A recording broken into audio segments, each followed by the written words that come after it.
नमस्कार मित्रांनो, Maharashtra nursing officer या टार्गेट सीएच सिरीजमध्ये आपलं स्वागत आहे. आज आपण आलेलो आहोत एपिसोड नंबर आज असणार आहे आपला 60. ओके, ज्यांनी पण पहिल्यांदा बघत आहे म्हणजे सुरुवात करणार आहे त्यांनी पहिल्यापासून 60 पर्यंत असे सिरियल वर जायचं आहे. त्याच्यासोबत तुम्हाला बनवायचं आहे शॉर्ट नोट्स तुम्हाला बनवायचं आहे. ओके, बघा आपण 60 पर्यंत आलेलो आहे म्हणजे काय, आपण एक्झामचा डेट अजून अनाउन्स पण नाही झाले, पण आपलं फोकस सीएचओ कडेच आहे. आपलं सीएचओ सिरीज कसं टार्गेट सीएचओ सिरीज एकदम फोकस आहे. तुम्हाला पण काय असंच फोकस राहायचं, डिस्ट्रॅक्ट व्हायचं नाहीये. ओके, चला मग ह्या सिरीज मध्ये आपण काय काय बघणार आहे, स्टेप टुवर्ड सक्सेस. बघा आपण कंटिन्युटी ठेवणार आहे आणि आपल्याला सक्सेस 100% भेटणार आहे. नॅशनल हेल्थ मिशन म्हणजे NHM अंडरमध्ये जे आपण आपलं जे होणारे एक्झाम आहे कुठली कम्युनिटी हेल्थ ऑफिसर, त्याच्यासाठी आपलं प्रिपरेशन चालू आहे. आणि त्याच्यामधलं आपण बघणार आहे जे मोस्ट एक्सपेक्टेड MCQ असं MCQ किंवा टॉपिक आहे जे येऊ शकते बाबा आपल्या एक्झामसाठी. आपण त्याच्यामधले काही चुकायचे नाही असले जे क्वेश्चन आहे आपण बघणार आहे, ते पण कसं आपलं मराठीमध्ये. चला ही सिरीज मी आणि माझ्यासोबत असणारे अमृतसर आपण दोघांनी अल्टरनेटिव्हली ही काय सिरीज कंटिन्यू ठेवणार आहे. चला मग आपण सुरुवात करणार आहे. सुरुवात करायच्या अगोदर तुम्हाला काय करायचंय, व्हिडिओला लाईक करायचं आहे, कॉमेंटमध्ये तुम्ही फीडबॅक आणि क्वेरी विचारू शकता आणि शेअर करायचं कोणाला जे JNM स्टुडंट आहे आणि BSc स्टुडंट आहे आणि तुमचं सिनियर ज्युनियर कोणी पण असो नर्सिंग रिलेटेड आणि त्यांनी आपली कॉम्पिटेटिव्ह एक्झामसाठी तयारी करत असेल तर त्यांनी आपले चॅनल शेअर करा आणि सबस्क्राईब करायला विसरायचं नाहीये. ओके, चला मग आपण सुरुवात करणार आहे आजची एपिसोडचे.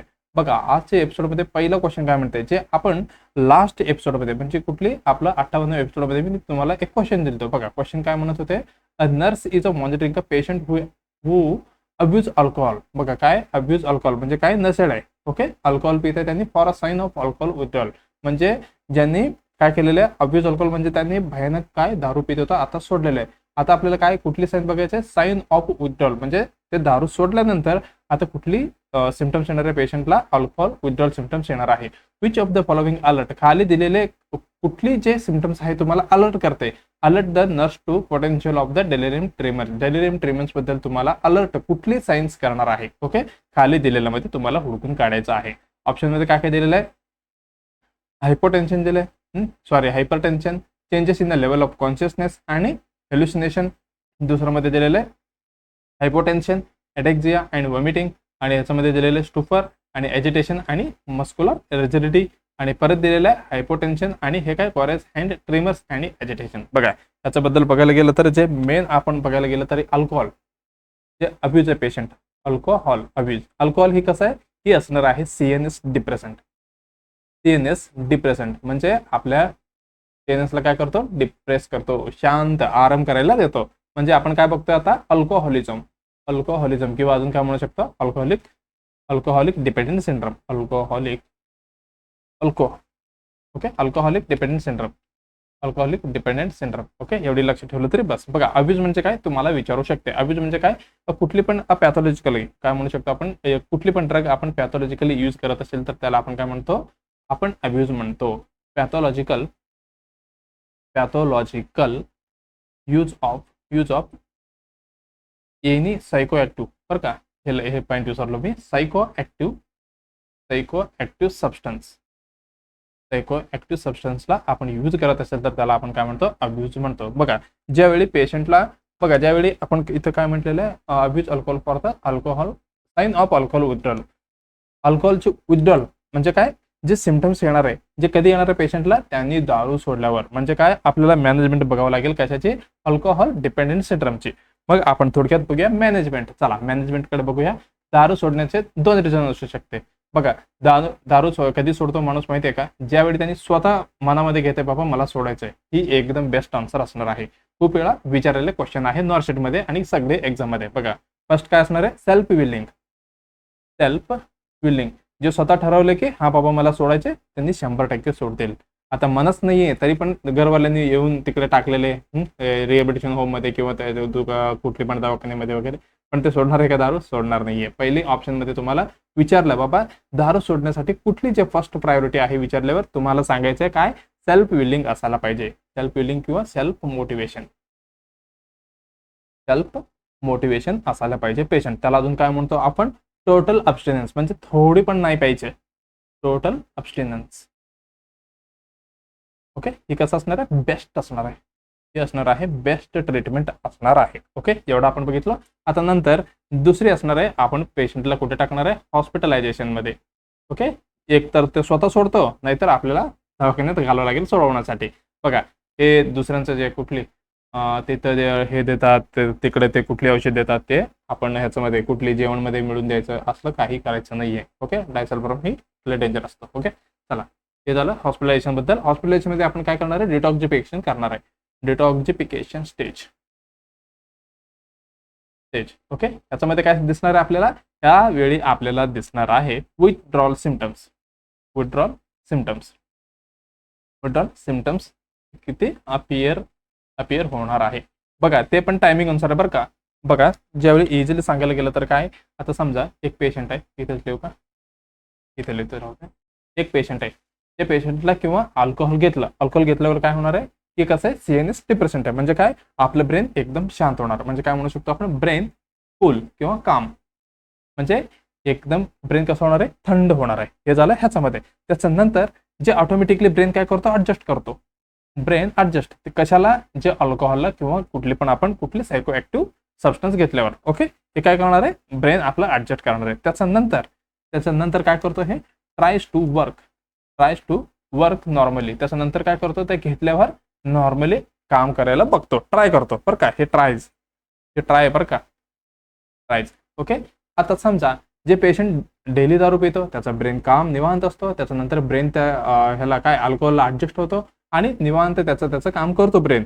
आता ज्यावेळी एक टाइम असं येणार, त्यांनी एकदम काय होणार की बाबा मला सोडायचं आहे दारू. मग सडनली आपण स्टॉप केलो.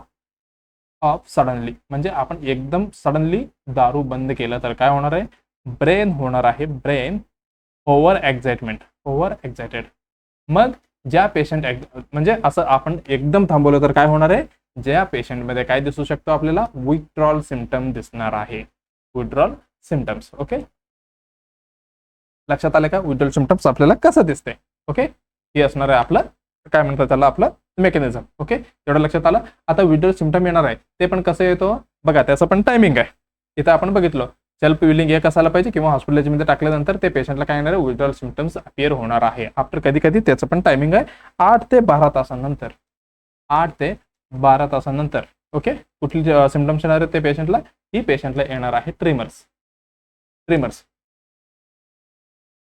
हे दिसतं तुम्हाला, हे काय ट्रिमर्स, ही ते पेशंटला दिसणार आहे. ही काय असणार आहे, ट्रिमर्स ही असणार आहे अर्लिएस्ट, एकदम लवकरात लवकर. आणि अजून कुठली मोस्ट कॉमन सिम्पटम असणार आहे. लक्षात आलं का, ही मोस्ट कॉमन पण आहे आणि अर्लिएस्ट सिम्पटम आहे कशामध्ये, आपले विथड्रॉल सिम्पटम मध्ये. 8 ते 12 तास लक्षात ठेवा. त्याच्यानंतर 24 ते 48 नंतर किंवा त्याच्यामध्ये आपल्याला नंतर नाही, त्याच्यामध्ये 8 ते 12 तासात आणि 24 ते 48 तासात आपल्याला काय दिसणार आहे, ऑडिटरी हेल्युसिनेशन. बरं का, लक्षात घ्या काय म्हणतो मी, ऑडिटरी हेल्युसिनेशन आणि इल्युजन मध्ये कन्फ्युजन नाही व्हायचं बरं का.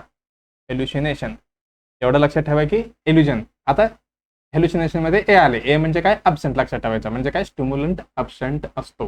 म्हणजे काय, तिथं कोणी पण नसतं तरी पण आपल्याला आवाज ऐकू येते, तिथं कोणी पण नसते तरी पण आपल्याला काहीतरी दिसते. हे काय हेल्युसिनेशन. इल्युजन म्हणजे काय तर आपण आपल्याला तो डिफरंट असते. फेवरेट एक्झाम्पल कुठली, एक कुठली तरी रोप पडलेलं असतं, त्याला आपण काय आप समजून घेतो. हे काय इल्युशन. ओके, कन्फ्युजन नाही व्हायचे. ऑडिटरी याच्यामध्ये बघा, ऑडिटरी हेल्युसिनेशन ही दिसणार आहे बरं का. ही असणार आहे मोस्ट कॉमन बरं का, most common hallucination in alcohol withdrawal मध्ये मोस्ट कॉमन कुठली असणार आहे, हेल्युसिनेशन, ऑडिटरी हेल्युसिनेशन असणार आहे. ओके, हे पण तुम्हाला लक्षात ठेवायचं. त्याच्यानंतर 48 ते 72 तासामध्ये आपल्याला काय भेटते बघा, इथं भेटणार आहे आपल्याला कुठली, डेलिरियम ट्रेमर्स भेटणार आहे. ही कसं असणार आहे, ही मेडिकल इमर्जन्सी असतं बरं का. ही इम्पॉर्टंट आहे, ट्रीटमेंट देण्यासाठी आपल्याला हॉस्पिटलसाठी न्यावंच लागते. हे दिसलं. त्याच्यामध्ये काय काय होणार आहे, त्याच्यामध्ये अल्टर्ड सेन्सोरिझम. ओके, अजून काय म्हणू शकतो, इम्पेअर्ड कॉन्शियसनेस.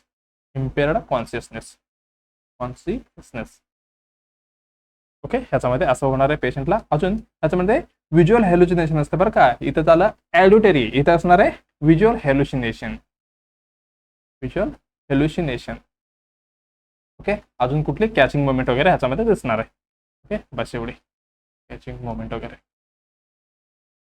Catching moment. अजून काय म्हणतो, ऑटोनॉमिस मोमेंट, ऑटोनॉमस. ओके, ही ह्याच्यामध्ये दिसणार आहे. ही कुठली, हे विड्रॉल सिम्पटम्स आहे बरं का, हे सगळे अल्कोहोल विड्रॉल सिम्पटम्स असणार आहे. ओके, त्याच्यासोबत अजून थोडी आपल्याला दिसणार आहे जे आपल्याला महत्वाचं आहे. ओके, अदर सिम्पटम्स याच्यामध्ये असणार आहे ANV अनोरेक्सिया, हे काय नोजिया वॉमिटिंग, हे तर असणारच आहे. त्याच्यासोबत डिसपनिया, डिसपनिया आणि अजून कुठली, ट्रॅकिपनिया नाही, टॅकिपनिया.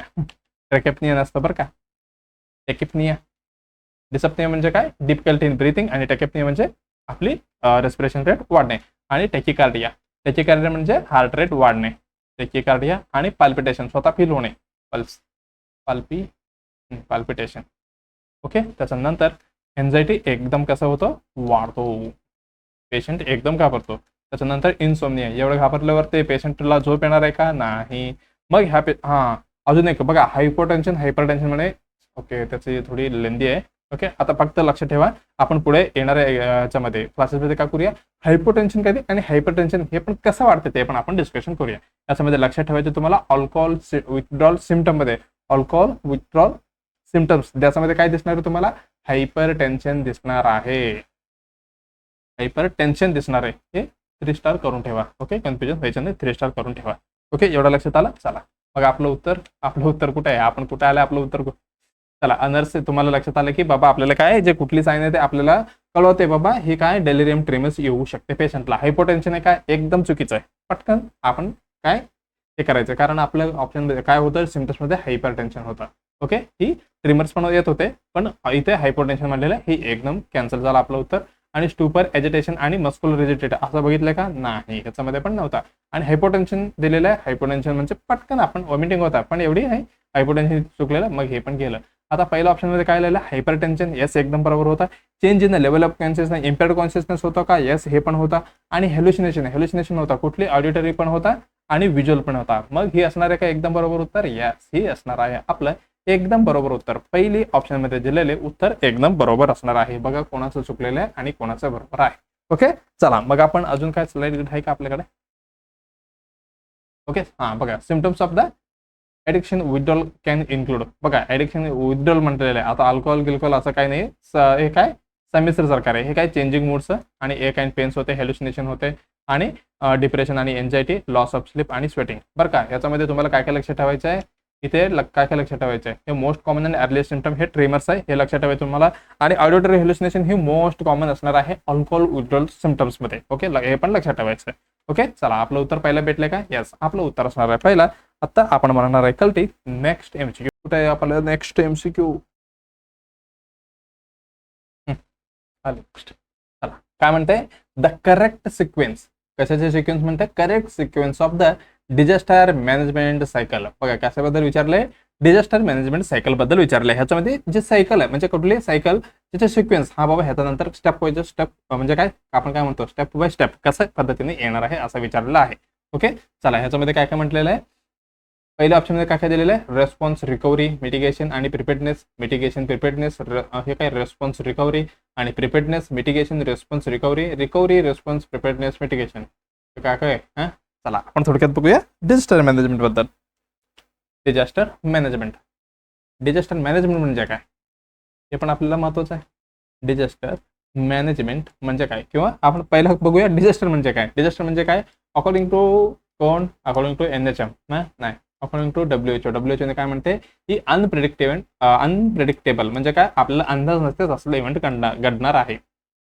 अनप्रेडिक्टेबल किंवा अनप्रेडिक्टेड इव्हेंट, अनप्रेडिक्टेड इव्हेंट हे झालं. त्याच्यानंतर त्याच्यामध्ये काय व्हायला पाहिजे, लॉस ऑफ लार्ज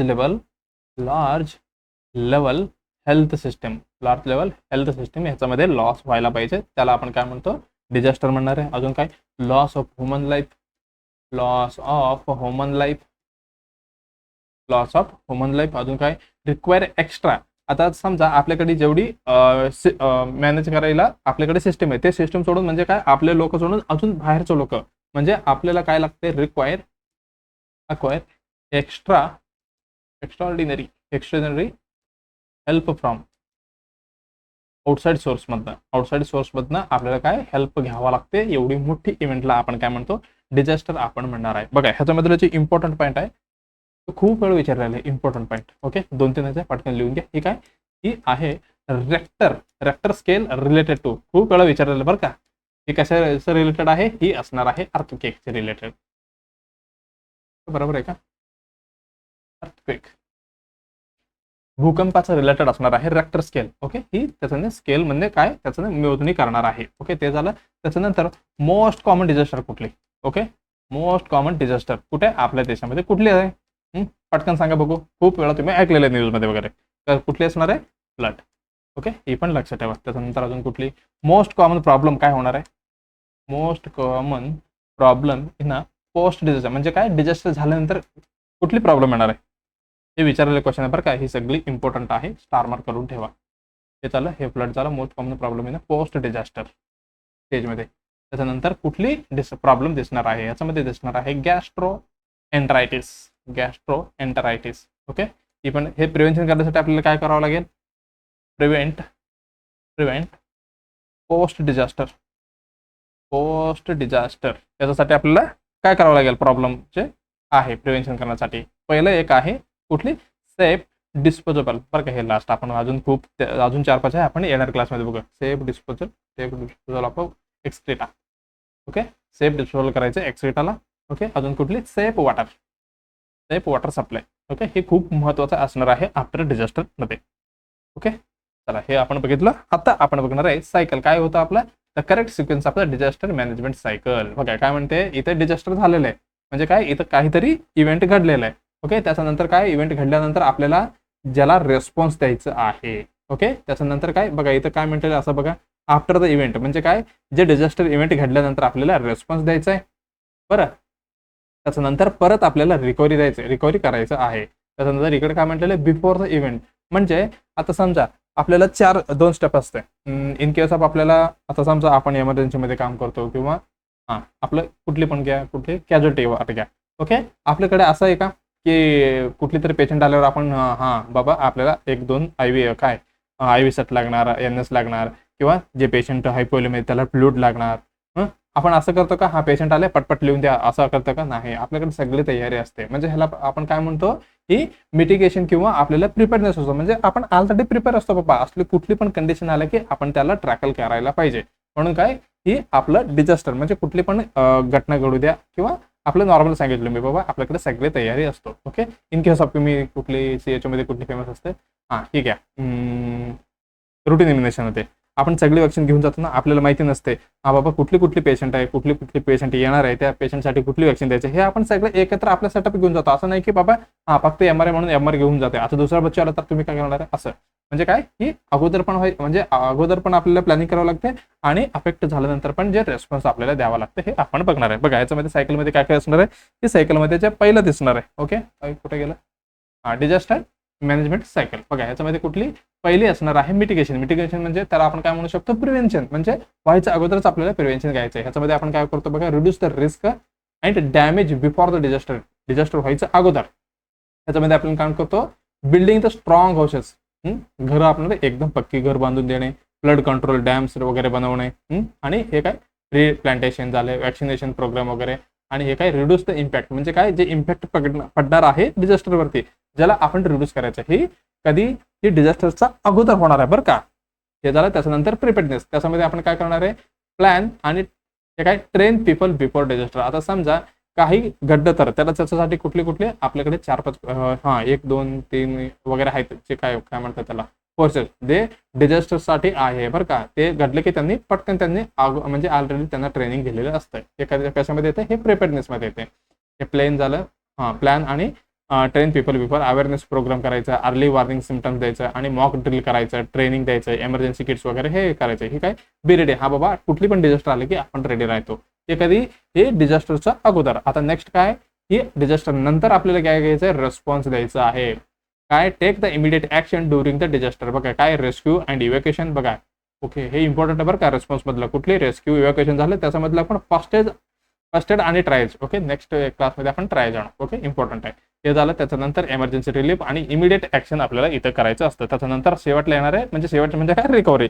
रिकव्हरीमध्ये काय, restore normal life after disaster. नंतर आपलं नॉर्मल लाईफ काय करायचं आहे, रिस्टोर करायचं आहे. त्याच्यामध्ये रिहेबिलिटेशन आलं, टेम्पररी शेल्टर आणि मेडिकल केअर सपोर्ट, आणि ही कुठली लॉंग टर्म मध्ये काय, रिकन्स्ट्रक्शन. ओके, स्पेलिंग चुकले का, ओके, रिकन्स्ट्रक्शन. ओके, हे काय, रिबिल्ड द होम्स आणि हॉस्पिटल आणि प्लॅन द सेटलमेंट. हीच आणणार आहे. हे सगळे काय, ही डिझास्टर मॅनेजमेंट मधलं सायकल आहे. ओके, चला मग आपल्याला काय करायचंय, सायकलमध्ये काय होतं, मिटिगेशन ही पहिला होता, त्याच्यानंतर प्रिपेअर्डनेस, त्याच्यानंतर रेस्पॉन्स, चौथा कुठली, रिकव्हरी. मग चला आपण बघूया पहिली कुठली होता, आपलं मिटिगेशन. बघा आपण सुरुवात करूया. रिकव्हरी. रिकव्हरी किती नंबर होता, अरे इकडे कुठे गेलं, ही रिकव्हरी एकदम आपलं कसं होतं, शेवटला होतं. मग इथे काय म्हटलेलं आहे, पहिलंच म्हटलेलं आहे. मग आपलं उत्तर एकदम अगोदरच कॅन्सल झालं. आता नंतर प्रिपेअर्डनेस. प्रिपेअर्डनेस कधी होतं, कसं होतं, आपण पहिला मिटिगेशन केलो, प्रिव्हेन्शन केलं, त्याच्यानंतर प्रिपेअर्डनेस केलो, मग आपलं ही पण उत्तर ऑटोमॅटिकली कॅन्सल होणार आहे. आता पहिल्या ऑप्शन मध्ये काय म्हटलेलं आहे, रेस्पॉन्स. बघा ही कसं असणार आहे, रेस्पॉन्स. असं नाही की बाबा चला डिझास्टर आलं की चला असं होणार आहे का, नाही, आपल्याकडे सगळं प्रिपरेशन असायला पाहिजे. मग ही पहिली ही कुठली, ही पण ऑटोमॅटिकली कॅन्सल होते. मग राहिलं कुठलं, मिटिगेशन. येस, आपण पहिली प्रिव्हेन्शन करणार आहे, त्याच्याबद्दल प्रिपेअर्डनेस करणार आहे, ट्रेनिंग वगैरे घेणार आहे, म्हणजे डिझास्टर झालं की आपण रेस्पॉन्स करणार आहे, त्याच्यानंतर परत आपण रिस्टोर करणार आहे, म्हणजे काय, रिकव्हरी करणार आहे. मग आपली कुठली दुसरी ऑप्शन मध्ये जे उत्तर आपल्याला दिलेलं आहे, ही कसं असणार आहे, ही एकदम बरोबर असणार आहे. एवढी लक्षात ठेवा. मिटिगेशन आणि प्रिपरेशन, मिटिगेशन आणि हे प्रिपेअर्डनेस आहे, ही कसं असणार आहे, ही बिफोर डिझास्टर असणार आहे बरं का, बिफोर डिझास्टर. आणि हे कुठले, रेस्पॉन्स आणि रिकव्हरी ही आफ्टर डिझास्टर असणार आहे. ओके, एवढं लक्षात ठेवलं तरी बस. ओके, चला आता नेक्स्ट एमसीक्यू कडे आपण मारूया कलटे. ओके, झालं ना, एवढीच आहे ना. ओके, चला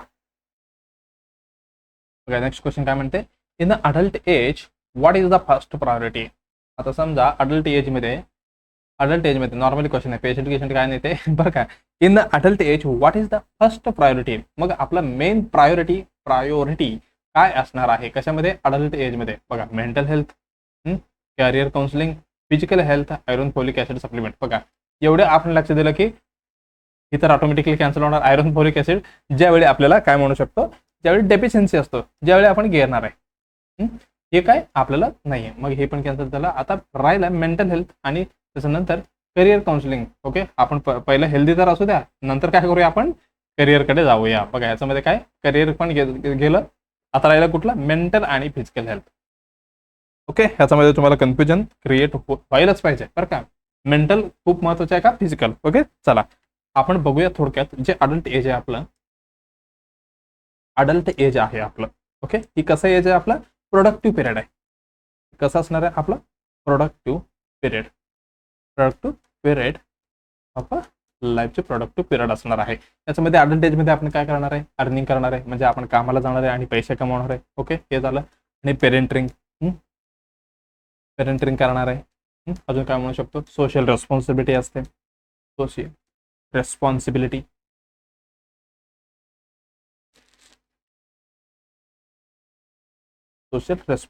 हे सगळे ह्याच्यामध्ये येते. पण हे सगळ्यासाठी आपल्याला काय पाहिजे, गुड हेल्थ पाहिजे. ते पण कुठली, गुड फिजिकल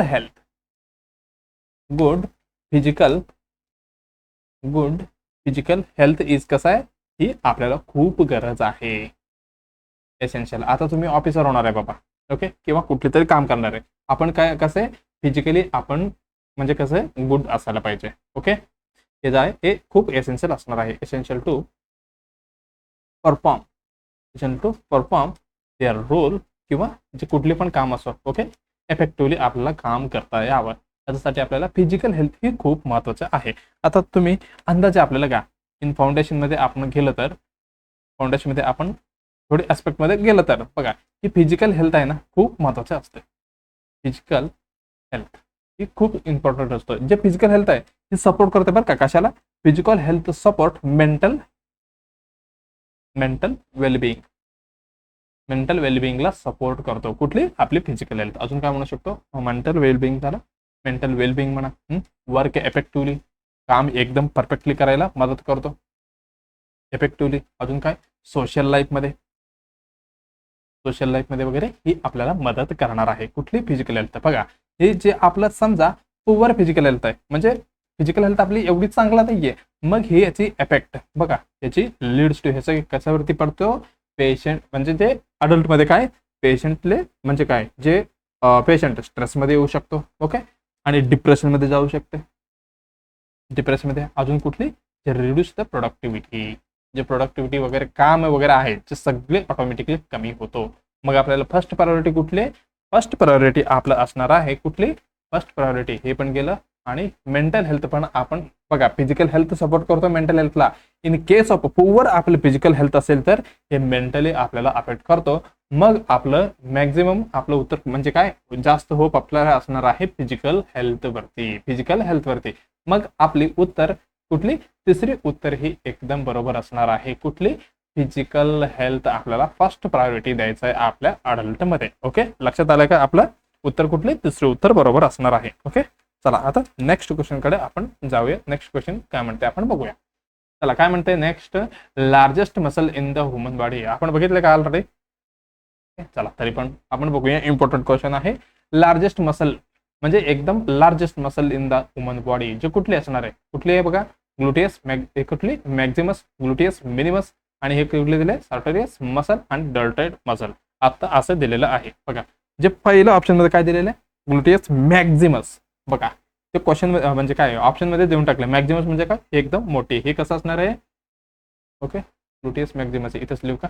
ओके, हे कसं असणार आहे, ही असणार आहे लार्जेस्ट अँड मोस्ट पॉवरफुल. कसं असणार आहे, मोस्ट पॉवरफुल मसल असणार आहे कुठली, gluteus maximus. Okay, muscle in the body, बॉडीमध्ये एकदम स्ट्रॉंग असणार आहे. हे कसं बनलेलं आहे, form bulk of buttock, bulk of buttock. अजून काय म्हणू शकतो इथे, एसेन्शियल फॉर द, हे कशासाठी आपल्याला गरज पडते, एसेन्शियल उठताना बसताना, essential for standing sitting position मध्ये. ओके, सिटिंग पोझिशन मध्ये. अजून कुठली म्हणू शकतो, रनिंग करताना, पळताना, शिडी चढताना, उतरताना, काय म्हणू शकतो आपण, क्लाइम्बिंग. ओके, हे झालं. रनिंग जम्पिंग मध्ये पण मदत करतो. रनिंग आणि सॉरी जम्पिंग मध्ये. ओके, एवढी लक्षात ठेवा. आणि हे कुठले, ग्लुटियस मिनिमस. ही कसं असणार आहे, ही एकदम स्मॉलेस्ट असणार आहे. ही कुठली, आणि हे काय, स्टॅटोरियस मसल. ही कसं असणार आहे, ही लॉंगेस्ट नाही बरं का, ही लार्जेस्ट आहे. सॉरी, लार्जेस्ट नाही, ही लॉंगेस्ट आहे. कन्फ्युजन नाही व्हायचं. ही असणार आहे ओ. ओके, कॅन्सलच करतो, परत एकदा लिहितो. हो, ओके, ही असणार आहे लॉंगेस्ट. ही कुठले, डेल्टॉइड मसल. ही कसं असणार आहे, ही शोल्डर मसल आहे. ओके, इथलं शोल्डर मसल. चला डायग्राम मध्ये काय आहे का आपल्याकडे, हा, muscle in the human body. Largest muscle कुठली असणार आहे, ग्लुटियस मॅक्झिमस. ही कुठली असणार आहे, एकदम कुठली, लार्जेस्ट असणार आहे. ओके, इथे मीच लिहिलो का, लार्जेस्ट दिसेल ना तुम्हाला, लार्जेस्ट मसल हे असणार आहे. आणि हे कुठे, बटक रिजन मध्ये असणार आहे. हिप एक्सटेन्शन आणि क्लाइम्बिंग स्टेअर, रनिंग जम्पिंग मध्ये वगैरे आपल्याला मदत करणार आहे. ओके, हे झालं मसल. ही कसं असणार आहे, लार्जेस्ट मसल आहे. आता लॉंगेस्ट म्हणजे लेंदी, म्हणजे हाईटने जास्त असणार, कुठली, सर्टोरियस मसल असणार आहे. ती कुठे, फ्रंट ऑफ थाय, थाईचा फ्रंट मध्ये असणार आहे. हिप आणि नी फ्लेक्झन करताना मदत करतो. आणि स्ट्रॉंगेस्ट कुठलं असणार आहे, बाय फोर्स. बघा मॅसेटर म्हणजे कुठली, आपली जॉ मसल आहे. एकदम असं खानकन मारले की आपल्याला काय नाही होत. हे काय आहे, ही याच्यामध्ये असणार आहे स्ट्रॉंगेस्ट. इथं मारले की आपल्याला काय एवढी फरक नाही पडत. कशामुळे, इथं असणार आहे आपलं स्ट्रॉंगेस्ट मसल. ओके, एवढी लक्षात ठेवा असं. ओके, हे साईड ऑफ जॉ मध्ये आणि चिविंग आणि बेटिंग मध्ये आपल्याला मदत करतो. आणि स्मॉलेस्ट मसल कुठले, स्टेपिडियस फॉर इयर मसल मध्ये, मिडल इयर मध्ये असतो. आणि table is the ear bones. Okay, ही लक्षात ठेवा तुम्ही, ही चारही पण इम्पॉर्टंट आहे बरं का. ओके, चला आता झालं का. मग आपलं उत्तर कुठले, आपलं पहिली उत्तर जे आहे मॅक्झिमस, ही आपलं एकदम उत्तर बरोबर असणार आहे. ओके, पहिली उत्तर कुठली, एकदम बरोबर असणार आहे. नेक्स्ट क्वेश्चन काय म्हणते बघा, काय म्हटले, breastfeeding week organized on.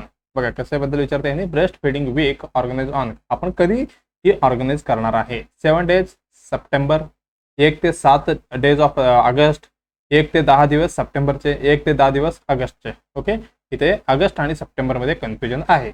September पण दिले, ऑगस्ट पण दिले. बघा मग आपण बघूया थोडक्यात कशाबद्दल, वर्ल्ड ब्रेस्ट फीडिंग डे बद्दल. कशाबद्दल विचारते यांनी, breastfeeding week organize, world breastfeeding week बद्दल. डे नाही बरं का, हे वीक मध्ये आपण एक वीक पर्यंत ही साजरा होते. ओके, ही करणार कशासाठी का आपण करणार आहे, सॉरी. ओके, आपण हे कशा पद्धतीने साजरं करणार आहे, ही असणार आहे international awareness. International awareness week म्हणजे आपण फक्त आपल्या देशामध्ये नाही बरं का, अख्ख्या जगामध्ये ह्याला आपण ऑर्गनाईज करणार आहे. Week celebrate, okay, celebrate every month नाही, एव्हरी इयर बरं काय, सेलिब्रेट एव्हरी इयर. ओके, त्याच्यानंतर ठीक आहे, आपल्याला कशासाठी हे करणार आहे आपण, म्हणजे ऑर्गनाईज कशासाठी करतो त्याचं पाठीमागे आपलं काहीतरी ऑब्जेक्टिव्ह असणार आहे ना, ही आपण करणार आहे. ह्याच्यामध्ये promote exclusive breast feeding, exclusive breast फिडिंगला प्रमोट करायचं आहे. म्हणजे कुठली, EBF ला. ओके, EBF ला आपल्याला प्रमोट करायचं आहे ह्याच्यामध्ये. त्याच्यामुळे काय होतं बाबा, इम्प्रूव्ह होते, इम्प्रूव्ह इन्फंट आणि मॅटर्नल हेल्थ. कुठले हेल्थ, इन्फंट आणि मॅटर्नलचे म्हणजे काय, बच्चूची आणि आईची हेल्थ इथे इम्प्रूव्ह होणार आहे.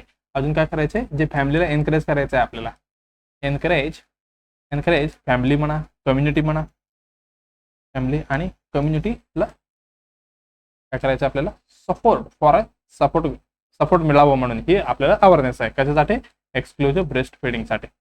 ओके, एवढं लक्षात आलं. आता मेन काय राहिलं आपला ऑब्जेक्टिव्ह राहिले का, ऑब्जेक्टिव्ह काय ह्याचा, म्हणजे आपण कशासाठी करतो त्याच्यामध्ये आपल्याला करायचं आहे प्रमोट एक्सक्लुझिव्ह ब्रेस्ट फिडिंगला प्रमोट करायचं. हे आपण बघितलं फॉर कशाचं, किती, फॉर फर्स्ट 6 मंथ बरं का. 100% आपल्याला 6 मंथ काहीच नाही द्यायचं आहे, पाणी पण नाही द्यायचं आहे बरं का. हे झालं अकॉर्डिंग टू WHO सांगतो बरं का. हे झालं. त्याच्यानंतर अजून काय, कंटिन्यू अप टू कधीपर्यंत आपल्याला सुरू ठेवायला सांगायचं आहे, अप टू 2 इयर पर्यंत आपल्याला ठेवायला लागते. ओके, त्याच्या अगोदर पण त्याच्यानंतर पण ठेवलं तर अप टू 2 इयर पण ओके, बियॉन्ड. ओके, हे झालं. त्याच्यानंतर अजून काय, त्याच्यामध्ये आपण करणार आहे रिड्यूस इन्फंट मॉर्टॅलिटी आणि मॉर्बिडिटी इथं कमी करणार आहे, मॉर्बिडिटी.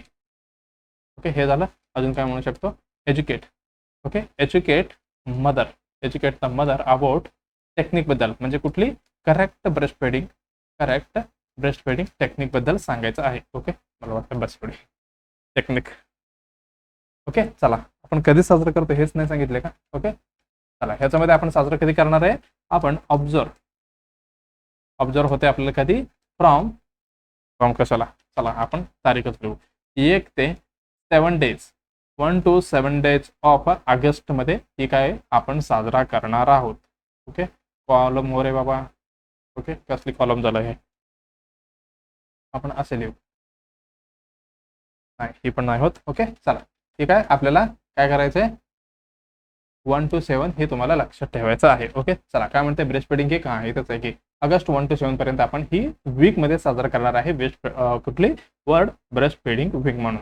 ओके, प्रमोट्स काय, बेबीज हेल्थ झालं. त्याच्यानंतर breast milk provide the ideal nutrition in इन्फंटमध्ये आणि strengthening the bond. Breast feeding enhance the emotional connection वाढते आणि benefit the mothers, help the reduce the risk of the breast आणि ovarian कॅन्सरचं हे कमी होतं. ओके, ऑलरेडी आपण हे डिस्कशन केलेलं आहे बरं का. आणि support and education, support the with guidance आणि केअर. ओके, ह्याच्यामध्ये काय नेचर नरिश टुगेदर हे झालं. एम्पॉवरिंग आणि सपोर्टिंग द ब्रेस्ट फिडिंग आपल्याला करायचं. म्हणून ही आपण ब्रेस्ट फिडिंग वीक कधी साजरा करणार आहे, 1 ते 7 दिवस ऑफ द ऑगस्ट, 1 ते 10 दिवस ऑफ द ऑगस्ट. ओके, 3 दिवस एक्स्ट्रा दिलेले आहे. ओके, ऑप्शनमध्ये एकदम डायरेक्ट नको कॅन्सल, हेही वेटमध्ये ठेवा. सप्टेंबर नाही, ऑगस्ट होल्डमध्ये ठेवा. सप्टेंबर गेलं, 1 ते 7, 1 ते 10, मग आपले उत्तर जाणार आहे कुठली, दुसरी उत्तर म्हणजे 1 ते 7 दिवस ऑफ द कुठली, ऑगस्ट मधलं. ओके, एवढी लक्षात आलं का, दुसरी उत्तर आपलं एकदम बरोबर असणार आहे. ओके, चला आता नेक्स्ट एमसीक्यू कडे आपण जाऊया. चला नेक्स्ट क्वेश्चन काय म्हणते, ऑल आर म्हणजे खाली दिलेले all are included in hypertensive disorder of pregnancy. Okay, इथं काय म्हटलेलं आहे, ही आपल्याला लक्ष द्यायचं गोष्ट आहे. काय म्हटलेलं आहे, एक्सेप्ट म्हटलेलं आहे. म्हणजे एक अशी गोष्ट आहे ह्याच्यामध्ये आपल्याला जे म्हणजे नाही आहे ह्या क्रायटेरियामध्ये. कुठली criteria, hypertensive disorder of pregnancy. मग आपल्याला बघावं लागेल हायपरटेन्शन इन प्रेग्नन्सी. ओके, बघा काय काय दिलेलं आहे, pre eclampsia, chronic hypertension with ही कुठली दिलंय, सुपर इम्पोज्ड. ओके, हे सुपर इम्पोज्ड प्री एक्लेम्सिया दिले आणि गेस्टेशनल हायपरटेन्शन दिले आणि नन ऑफ द अबव म्हणजे खालीले म्हणजे काय, वरतला कुठला पण नाहीये. बघा क्वेश्चन काय म्हटलेलं, ऑल आर इन्क्लुडिंग म्हणजे खाली दिलेले सर्व इन्क्लूड आहे कशामध्ये, hypertensive disorder of the pregnancy. मग आपण काय करूया, प्रेग्नन्सीमध्ये किती हायपरटेन्शन आहे म्हणजे आपण बघू घेऊ हायपरटेन्शन इन प्रेग्नन्सी थोडक्यात, मग आपल्याला लक्षात येतील त्याच्यामधलं कुठले नाहीये जे हायपरटेन्शन रिलेटेड नाहीये प्रेग्नन्सीमध्ये, आपल्याला कळणार आहे. ओके, चला आपण काय बघणार आहे, हायपरटेन्शन इन प्रेग्नन्सी. आता हायपरटेन्शन काय म्हणजे ते सांगत बसणार आहे बरं का मी, ठीक आहे. हायपरटेन्शन इन प्रेग्नन्सीमध्ये आपण बघणार आहे. आता समजा हायपरटेन्शन आलं की पटकन तुमचं लक्षात यायला पाहिजे, हायपरटेन्शन आलं की पटकन काय लक्षात यायला पाहिजे, त्याच्यामध्ये काय इन्व्हॉल्व होणार आहे, हायपरटेन्शन मे इन्व्हॉल्व काय काय इन्व्हॉल्व होणार आहे ह्याच्यामध्ये, इन्व्हॉल्व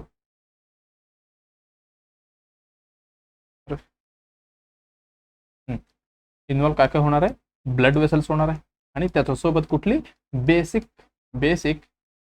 रिॲक्टिव्ह किंवा रिॲक्शन कुठली असणार आहे, इन्व्हॉल्व असणार आहे. कुठली असणार आहे, ह्याच्यामध्ये इन्व्हॉल्व असणार आहे व्यासो कॉन्स्ट्रिक्शन. लक्षात आलंय का मी काय म्हणतो, व्यासो कॉन्स्ट्रिक्शन.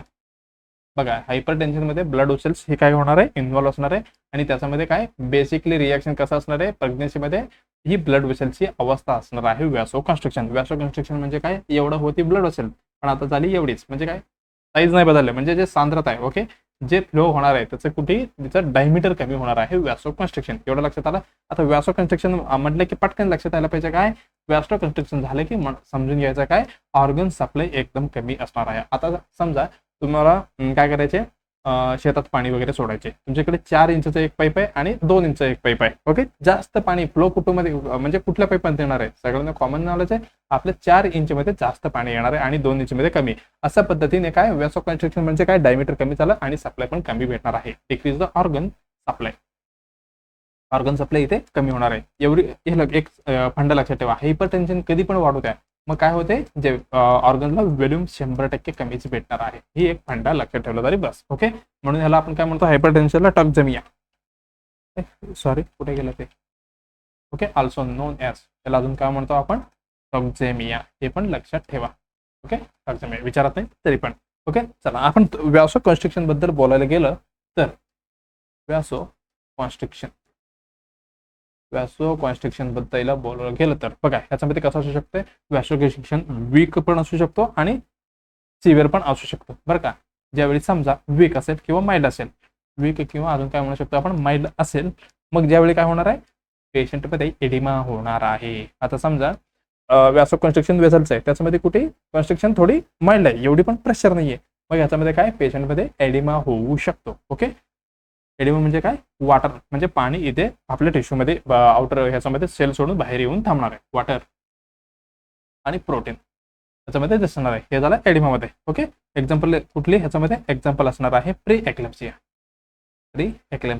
ओके, हे झालं. त्याच्यानंतर वीक झालं. आता डॅमेज म्हणजे काय, सिव्हिअरमध्ये काय होणार आहे, डॅमेज होणार आहे ही वेसल्स.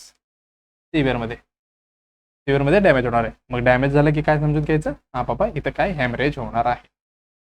हेमरेज म्हटलं की काय आलं ह्याच्यामध्ये, वॉटर आलं म्हणजे पाणी आलं, आरबीसी आलं, प्रोटीन आलं, याच्यामध्ये सगळंच येऊन जाते. ओके, हेमरेजमध्ये. मग ह्याचं एक्झाम्पल कुठली, याचं एक्झाम्पल असणार आहे कुठली, एक्लेम्सिया. याच्यामध्ये असणार आहे एक्लेम्सिया. ओके, याच्यामध्ये एक्लेम्सिया असणार आहे. ओके, एवढं आपण बघितलं. ओके, आता आपण बघूया. मला वाटतं म्हणजे तुम्हाला तर हायपरटेन्शन म्हणजे माहिती आहे, जे आपलं थोडं ह्याच्यामध्ये कसं असणार आहे मी तुम्हाला सांगितलं. आता आपण बघणार आहे क्लासिफिकेशन ऑफ द हायपरटेन्शन. ह्याच्यामध्ये क्लासिफिकेशन कसं करणार, क्लासिफिकेशन ऑफ हायपरटेन्शन प्रेग्नन्सी मधलं बघतोय बरं का आपण, प्रेग्नन्सी मधलं आपण बघणार आहे. ह्याच्यामध्ये टोटल किती, ह्याच्यामध्ये सॉरी इकडे आहे का, हे कसं तरी होते का, एक मिनिट इकडे आणायचं होतं मला,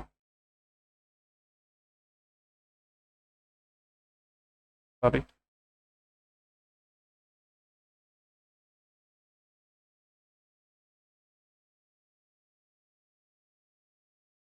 ओके, जाऊ द्या. क्लासिफिकेशन ऑफ हायपरटेन्शन कशामध्ये बघतो आपण, प्रेग्नन्सीमध्ये बघतोय. ह्याच्यामध्ये किती, ह्याच्यामध्ये असणार आहे 2 क्लासिफिकेशन. कसं 2 क्लासिफिकेशन असणार आहे. ओके, हे क्लासिफिकेशन आपण बघणार आहे. बघा त्याच्यामध्ये आपण 2 अशा पद्धतीने काय करूया, डिवाइड करून घेऊया. स्ट्रेट लाईन आहे बाबा, हां ओके, हे चांगले आहे रे बाबा, हां ओके, एवढं असलं तरी पण काय हरकत नाही. बघा क्लासिफिकेशन ऑफ हायपरटेन्शन आपण बघतो. त्याच्यामध्ये असणार आहे, एक असणार आहे क्रोनिक. म्हणजे कुठली, थोडी लेंदी टाइम. ओके, एक्यूट म्हणजे शॉर्ट टाइम, क्रोनिक म्हणजे थोडी लेंदी टाइम. हे झालं क्रोनिक मध्ये कसं असणार आहे, हे हायपरटेन्शन, हे क्रोनिक हायपरटेन्शन झालं. ओके, म्हणजे काय, ह्याच्यामध्ये नो सिम्पटम्स. ओके, ह्याच्यामध्ये कसं असणार आहे, नो सिम्पटम्स. क्रोनिक हायपरटेन्शन मध्ये असणार आहे नो सिम्पटम्स. फक्त कसं असणार आहे ह्याच्यामध्ये, ओनली हायपरटेन्शन, फक्त बीपी वाढणार आहे ह्याच्यामध्ये. क्रोनिक हायपरटेन्शन मध्ये म्हणजे कुठली सिम्पटम्स दिसणार नाहीये, फक्त तुम्हाला दिसतंय बाबा बीपी वाढतंय. ओके, मग हे कसं कधीपर्यंत असणार आहे बघा, ही कधीपर्यंत असणार आहे, की बिफोर प्रेग्नन्सी. ही बिफोर प्रेग्नन्सी, अरे बाप ह्याचं काय व्हायला, बिफोर प्रेग्नन्सी पण असतो. आता समजा एक फिमेल एनसी मदर आहे, ती मदरला काय प्रेग्नेन्सी व्हायचा अगोदर पण बीपी होते. यस, हे झालं बिफोर प्रेग्नेन्सी पण होते.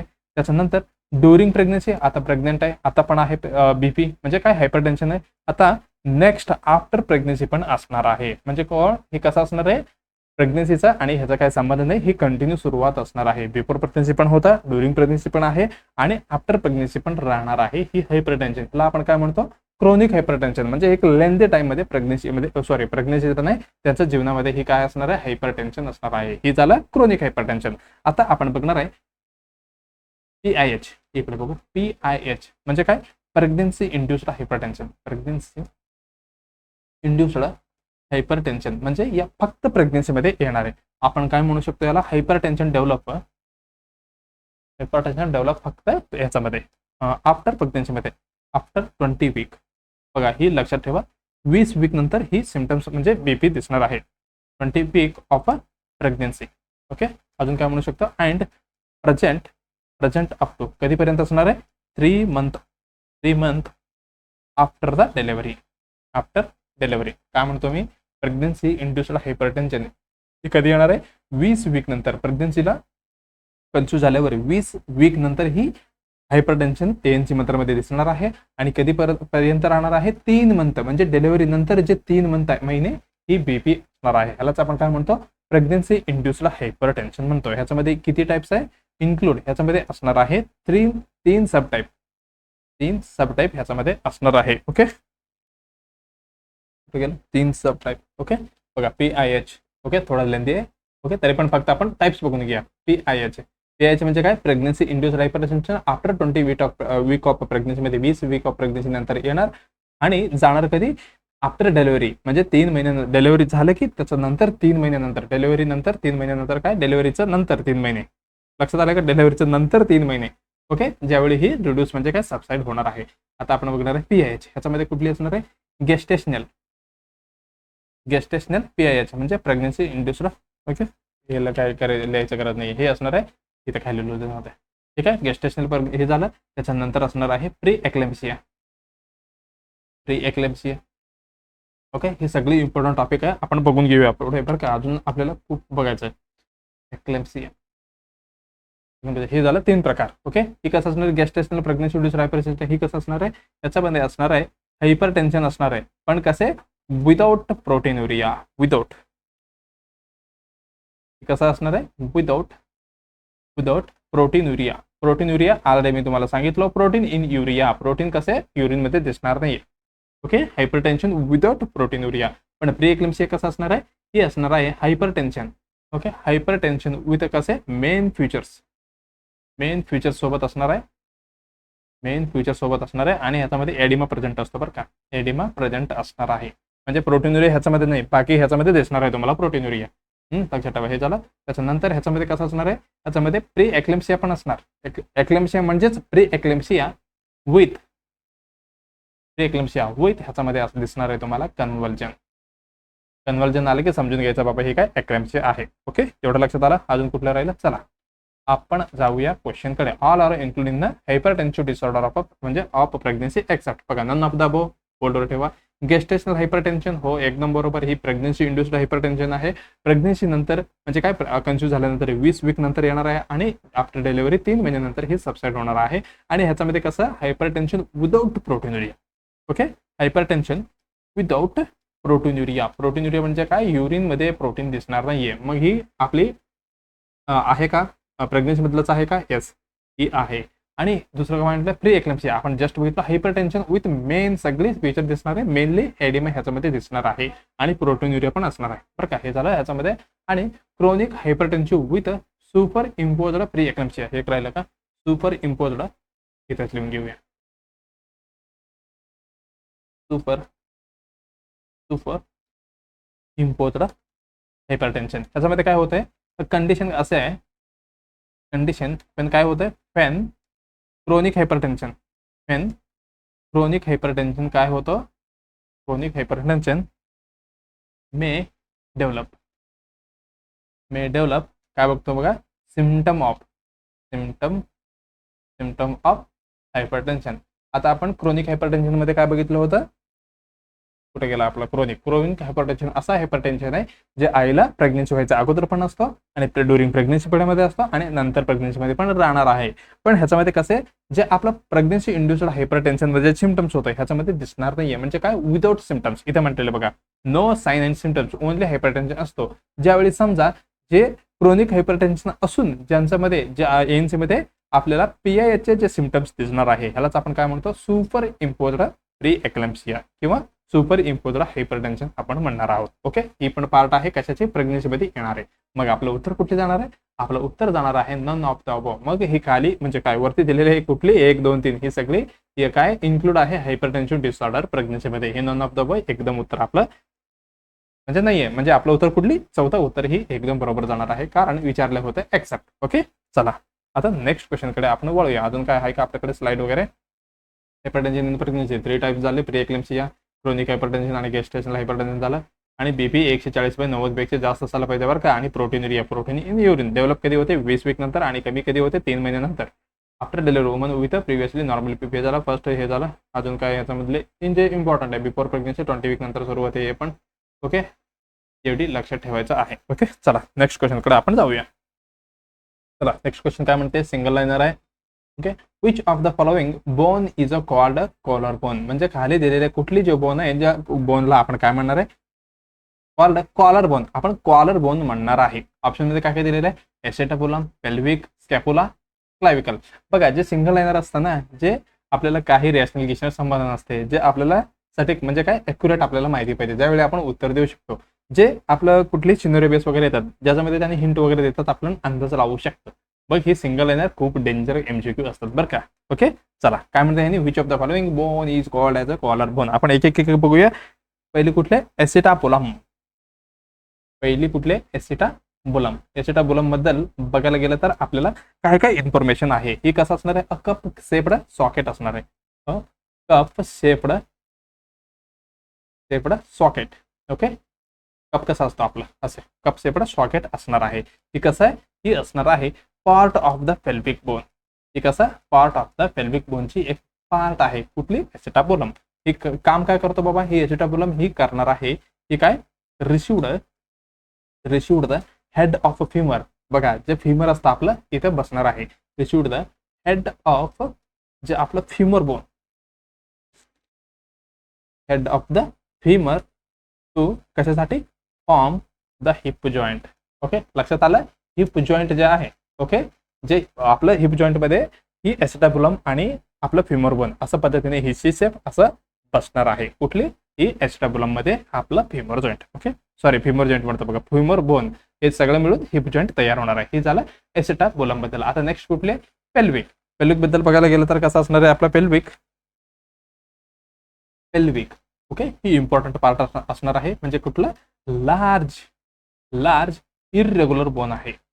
इररेग्युलर बोन असणार आहे ही आपलं पेल्विक. ओके, हे झालं. त्याच्यानंतर आणि अजून काय म्हणू शकतो, ह्याच्यामध्ये कुठं असणार आहे, ही असणार आहे हिप रिजन मध्ये.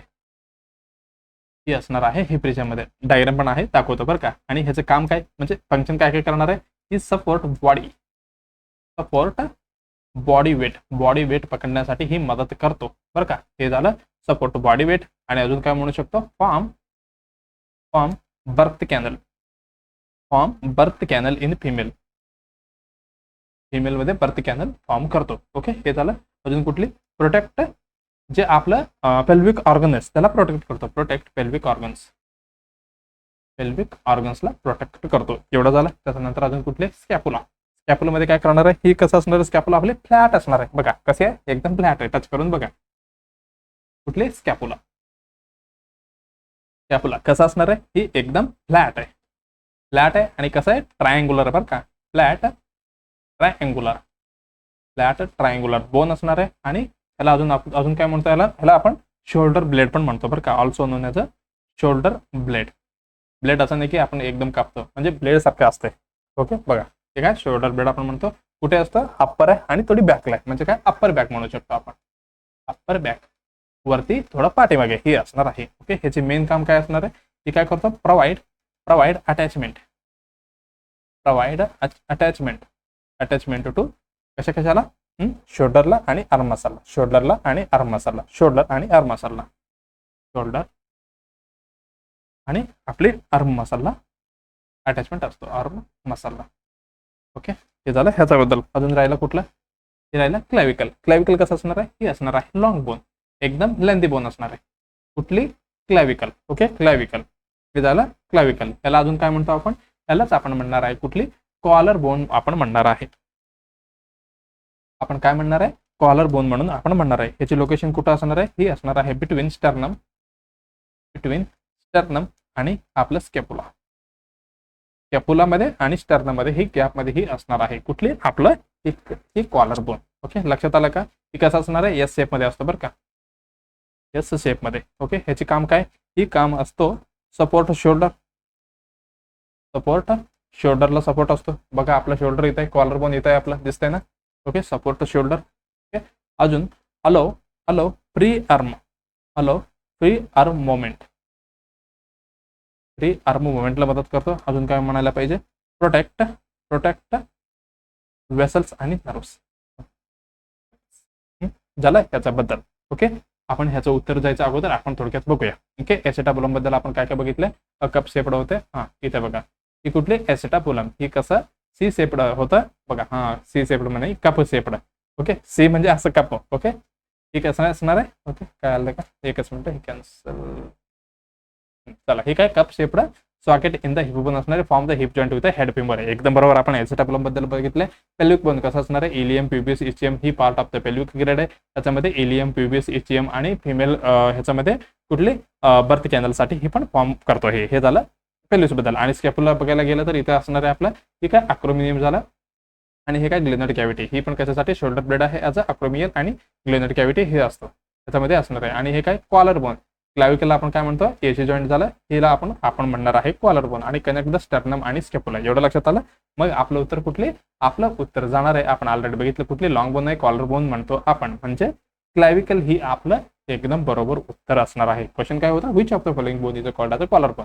मग आपले चौथी उत्तर एकदम बरोबर असणार आहे. इथं परत एकदा लिहितो, ही क्लॅविकल उत्तर एकदम बरोबर असणार आहे. ओके, चला आता नेक्स्ट काय, द फर्स्ट फिटल मोमेंट. बघा, जे first foetal moment felt by the mother is called. म्हणजे जे फर्स्ट फिटल मोमेंट आहे, म्हणजे जे बच्चूचा मोमेंट आहे, म्हणजे फेल्ट म्हणजे काय, फील होते मदरला, ज्याला आपण काय म्हणतो. बघा, क्वेश्चन ऑप्शन मध्ये काय काय म्हणतात, लाइटनिंग, क्विकनिंग आणि कोलेस्मा आणि कुठले, लॅनिया नायग्रा. मग तुम्हाला काय करायचं आहे, उत्तर द्यायचं आहे बरं का. मग हे असणार आहे आपलं 62 एपिसोड मधला पहिला क्वेश्चन. बघा, तुम्हाला काय करायचं आहे, कॉमेंटमध्ये उत्तर द्यायचं आहे. बाबा कुठली बरोबर असणार आहे, असं समजून घेऊ नका बाबा कुठलं चुकते वगैरे. तुम्हाला जे वाटतं तुम्ही कॉमेंट करा, आपण डिस्कशन करूया आपले. बघा, ज्यावेळी आपण बघा मॅक्झिमम जे आपण चुकतो बघा, तेच आपल्याला लक्षात राहतात. म्हणजे आपण घाबरायचं नाहीये, उत्तर द्यायचं आणि आपल्याला समजून घ्यायचं आहे. ओके, असं नाही की बाबा मी या उत्तर चुकीचं दिलं तर मला मी वाचलंच नाहीये, एवढं जसं माझा वेस्ट झाला, असं समजून घ्यायचं नाही. की काही गोष्टी असं असतात. ओके, जे गोष्टी असं आहे तुम्हाला माहिती आहे, मला माहित नाही. ओके, असं पण होऊ शकतात बरं का. जे असं असते म्हणजे काय, आपण पुढे यायचं आणि कॉमेंट करायचं, जे चुकतं आपण चुकामधनं आपलं परत सुधारून आपल्याला सतत कसं अभ्यास करायचं, पुढे जायचं आहे. ओके, चला, हे काय करायचं, तुम्हाला उत्तर कॉमेंटमध्ये टाकायचं आहे. चला, नेक्स्ट काय, जे ऑलरेडी डीएमआर वेकन्सी येणार आहे म्हणून मी ऑलरेडी एक व्हिडिओ बनवलं होतं. ओके, कधी पण येऊ शकते, असं नाही बाबा, एक्झाम आल्यावर मी अभ्यास करतो. मग तुम्हाला काय करायचे, सुरुवात करायची डीएमआरचा. अगोदर पहिला तुम्ही काय, पेपर कसा पद्धतीने त्यांनी सॉल्व, म्हणजे क्वेश्चन कसा पद्धतीने येते तुम्हाला बघायचे. ह्याच्यासाठी कुठले आपण पेपर अनालिसिस केलेलं आहे सर्व डीएमआर शिफ्ट मधलं. ओके, 6 शिफ्ट मधलं तुम्हाला बघून घ्यायचं. त्याच्यानंतर डीएचएस मध्ये पण सर्व पेपर अनालिसिस ऑलरेडी केलेलं आहे. त्याच्यानंतर आपलं कम्युनिटी हेल्थ ऑफिसर 2023 मध्ये चाललेलं सगळे एमसीक्यू आपण कव्हर केलेलं आहे. ते पण कसं आहे, कम्प्लिटली पेपर अनालिसिस विथ मराठीमध्ये. हे त्रिशूल सिरीज आणि ब्रह्मसिरीज पण चालू आहे, तुम्ही त्याचा फायदा घेऊ शकता सगळे आपलं कॉम्पिटेटिव्ह नर्सिंग एक्झामसाठी. ओके, चला, मग शेवटला काय करायचं, तुम्हाला व्हिडिओला लाईक करायचं आहे, कॉमेंट करायचं आहे आणि शेअर करायला विसरायचं नाहीये. आणि सबस्क्राईब करायला पण विसरायचं नाही. शेअर कोणाला करायचे जे BSc नर्सिंग स्टुडंट आहे आणि GNM स्टुडंट आहे आणि तुमच्या ओळखीचं कुठली पण सिनियर ज्युनियर कोणी पण असो क्लासमेट्स वगैरे आपली चॅनल त्यांना रेफर करत जावा. ओके, चला मग आपण कधी नेक्स्ट व्हिडिओमध्ये परत भेटणार आहे. मग तुम्हाला काय नाही व्हायचं आहे, तुम्हाला डिस्ट्रॅक्ट नाही व्हायचं आहे बरं का. चला मग आपण काय करूया, लवकरच भेटूया नेक्स्ट एपिसोडमध्ये. धन्यवाद.